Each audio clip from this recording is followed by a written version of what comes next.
प्यारे बच्चों, आज प्यारे बच्चों आज हम लोग चैप्टर विलयन का अध्ययन करेंगे। विलयन चैप्टर पढ़ने से पहले हम बात करेंगे मिश्रण की। तो मिश्रण क्या होते हैं? जब दो या दो से अधिक पदार्थों को आपस में मिलाते हैं, जब दो या दो से अधिक पदार्थों को आपस में मिलाया जाता है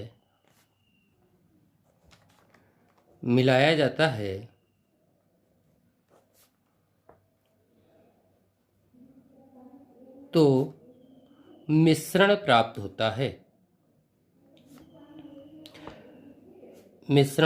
होता है। मिश्रण को दो भागों में विभाजित किया जाता है। एक समांगी मिश्रण और दूसरा विषमांगी मिश्रण। समांगी मिश्रण जो होता है उसी को विलयन बोलते हैं और विषमांगी मिश्रण को दो भागों में डिवाइड करते हैं, जिसमें एक को निलंबन और दूसरे को कोलाइडी विलयन कहते हैं। निलंबन और कोलाइडी विलयन के बारे में हम पहले से पढ़ चुके हैं। समांगी मिश्रण को विलयन कहते हैं। इस प्रकार से जो विलयन की परिभाषा बनती है वो परिभाषा इस प्रकार से है कि दो या दो से अधिक पदार्थों के समांगी मिश्रण को विलयन कहते हैं। अब जब दो पदार्थों को हम आपस में मिलाते हैं तो दो पदार्थों में एक जो कम मात्रा में होता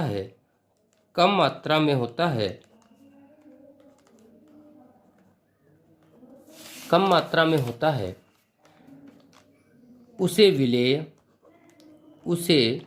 विलेय और जो अधिक मात्रा में होता है उसे विलायक कहते हैं। क्योंकि विलयन में जो अवस्था दिखाई देती है वो अवस्था विलायक की ही अवस्था होती है। इस प्रकार अगर देखा जाए तो विलयन को हम विलेय और विलायक की प्रकृति के आधार पर 9 भागों में विभाजित करते हैं। तो विलेय और विलायक की जो प्रकृति है इसके आधार पर देखा जाए तो विलयन कुल 9 प्रकार से बनता है।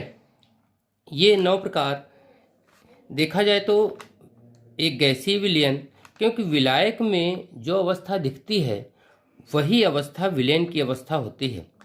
तो 3 अवस्थाएं हैं पदार्थ की। जिस प्रकार से 3 अवस्थाएं पाई जाती हैं, ठोस, द्रव और गैस, वही तीनों अवस्थाएं आपस में मिलाई जाएंगी। जैसे विलेय यदि गैस अवस्था में है और विलायक भी गैस अवस्था में है तो इस प्रकार के विलयन को गैसीय विलयन कहते हैं और इसका उदाहरण वायु होता है। द्रव को गैस में मिलाया जाए तो क्लोरोफार्म का नाइट्रोजन गैस में विलयन प्राप्त होता है। यदि ठोस को गैस में मिलाया जाए तो जो गैसीय विलयन प्राप्त होता है वो कपूर का नाइट्रोजन गैस में विलयन प्राप्त होता है। इसी प्रकार से द्रव विलयन में विलेय गैस और विलायक द्रव, उदाहरण जल में घुली हुई ऑक्सीजन। विलेय यदि द्रव है और विलायक भी द्रव है तो एथनॉल का जल में विलयन। यदि विलेय ठोस अवस्था में है और विलायक द्रव अवस्था में है तो इस प्रकार के विलयन का उदाहरण होता है ग्लूकोज या नमक का जल में विलयन। यदि विलेय गैस अवस्था में है और विलायक ठोस अवस्था में है तो इस प्रकार के गैसीय ठोस विलयन के उदाहरण को हाइड्रोजन का पैलेडियम में विलयन। और यदि विलेय द्रवावस्था में और विलायक ठोस अवस्था में है तो इस प्रकार के विलयन का उदाहरण पारे का सोडियम में विलयन या अमलगम जिसको बोलते हैं वो होता है। अगर ठोस में मिलाया जाए तो मिश्र धातुएं प्राप्त होती हैं, जो कि एक प्रकार का ठोस विलयन है। अब विलेय को जब विलायक में घोला जाता है या मिलाया जाता है तो उसकी कितनी विलेयता है, इसको निकालने के लिए विलेयता की जो परिभाषा है कि किसी पदार्थ की वह अधिकतम मात्रा जो निश्चित ताप पर 100 ग्राम विलायक में घुल जाती है पदार्थ की विलेयता कहलाती है। कि देखा जाए कि किसी पदार्थ की अधिकतम मात्रा, जैसे शक्कर को घोला जाए तो शक्कर 30 ग्राम 100 ग्राम विलायक में घुलती है, तो ये 30 ग्राम ही उसकी विलेयता है। इससे कम या ज़्यादा अगर घुली हुई है तो इसके आधार पर, विलेयता के आधार पर विलयन भी 3 प्रकार के होते हैं। जैसे नंबर 1 असंतृप्त विलयन। असंतृप्त विलयन में क्या होता है, किसी भी विलयन की विलेय की मात्रा यदि उसकी विलेयता से कम होती है तो वह विलयन असंतृप्त विलयन कहलाता है। जैसे अभी हमने उदाहरण के तौर पर कहा था कि यदि 100 ग्राम विलायक में 30 ग्राम चीनी मिलाई है, 30 ग्राम चीनी मिलती है, तो अगर इस रूप में देखें तो 100 ग्राम में जब 30 ग्राम चीनी होगी तो वो विलयन संतृप्त विलयन होगा। मतलब इससे ज़्यादा चीनी 100 ग्राम विलायक में नहीं घोली जा सकती। लेकिन अगर 30 ग्राम से कम है, सपोज 28 ग्राम है, 25 ग्राम है, इस प्रकार से अगर विलायक में चीनी मिलाएंगे तो वो विलायक असंतृप्त विलयन कहलाता है। अब बात करें तो संतृप्त विलयन की बात करेंगे।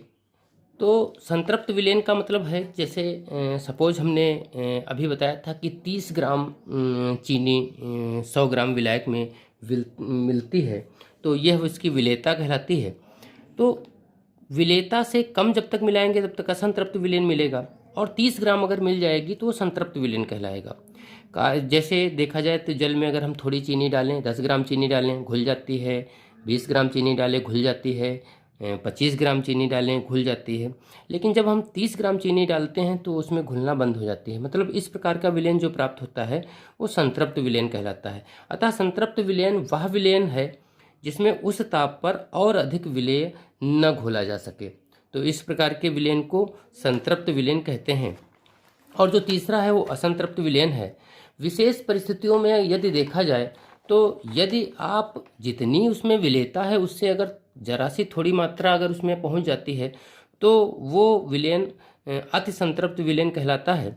जो भी जैसे बात करें तो सोडियम थायोसल्फेट की, तो सोडियम थायोसल्फेट को अगर सावधानीपूर्वक गर्म किया जाए तो जो सोडियम थायोसल्फेट में क्रिस्टलन जल होता है, उसमें 5 अणु क्रिस्टलन जल के होते हैं, वो सोडियम थायोसल्फेट उसी क्रिस्टलन जल में घुलकर अतिसंतृप्त विलयन बनाता है। तो इस प्रकार से विलयन जो प्राप्त होता है वो अतिसंतृप्त विलयन प्राप्त होता है। जो विलेयता होती है उस विलेयता को कुछ कारक प्रभावित भी करते हैं।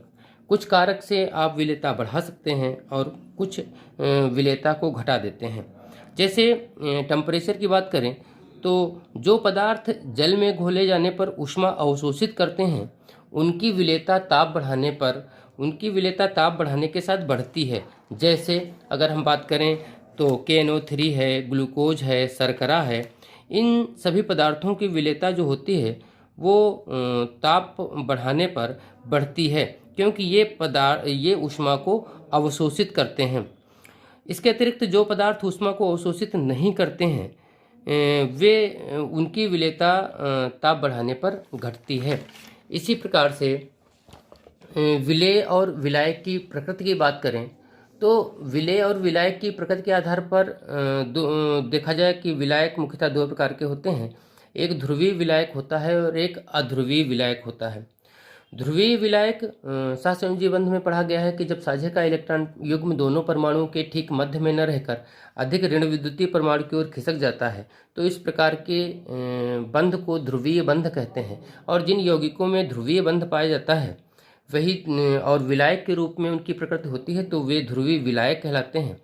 तो जैसे ध्रुवीय है और अध्रुवीय 2 प्रकार के विलायक हैं, इनमें जो विलायक की प्रकृति होती है अगर उसमें विलेय की भी प्रकृति वैसी ही है, जैसे ध्रुवीय विलायक में ध्रुवीय विलेय मिलाया जाए या ध्रुवीय विलायक में अध्रुवीय विलेय मिलाया जाए तो इनकी विलेयता बढ़ती है।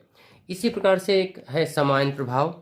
तो विलयन में सम आयन की उपस्थिति में साधारणतः विलेय लवणों की विलेयता घट जाती है। जैसे AgCl को अगर हम जल में घोलते हैं तो AgCl घुल जाता है, लेकिन NaCl उसमें मिलाकर तब जल में घोलते हैं तो इसकी विलेयता घट जाती है, क्योंकि AgCl में Cl परमाणु आयन और इसी प्रकार से NaCl में Cl- आयन दोनों सम आयन का काम करते हैं। तो इस प्रकार से आज हम लोग इतना पढ़ेंगे और कल के चैप्टर में हम लोग गैसों की द्रव्य में विलेयता अर्थात हेनरी का नियम पढ़ेंगे। धन्यवाद।